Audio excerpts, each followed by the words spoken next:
ఒకటి కాదు రెండు కాదు, శాశ్వతంగా 200 టీఎంసీల గోదావరి జలాలను తరలించుకుపోయేటువంటి కుట్ర జరుగుతూ ఉంది.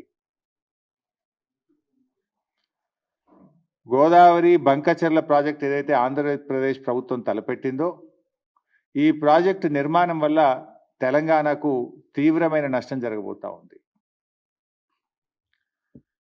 పైకి ఏం మాట్లాడుతున్నారు, ఏముంది ఏదో సముద్రంలో కలిసే నీళ్లు తీసుకుపోతే తప్పేంది అని మాట్లాడుతూ ఉన్నారు. మరి గోదావరిలో అన్ని నీళ్లు ఉన్నదే నిజమైతే, సముద్రంలో కలిసే నీళ్ళు అయితే మరి తెలంగాణ రాష్ట్ర ప్రభుత్వము గోదావరి మీద ప్రాజెక్టులు చేపడితే ఎందుకు మోకాలడ్డం పెట్టిండ్రు? తెలంగాణ ప్రభుత్వం చేపట్టిన ప్రాజెక్టులను రద్దు చేయాలని, అనుమతులు ఇవ్వొద్దని ఆ రోజు కేంద్ర ప్రభుత్వానికి లేఖల మీద లేఖలు ఎందుకు రాసిండ్రు? ఇదే చంద్రబాబు నాయుడు గారి ప్రభుత్వము ఆ రోజు కాళేశ్వరం ప్రాజెక్టుకు మనకు అన్ని అనుమతులు వచ్చినాయి.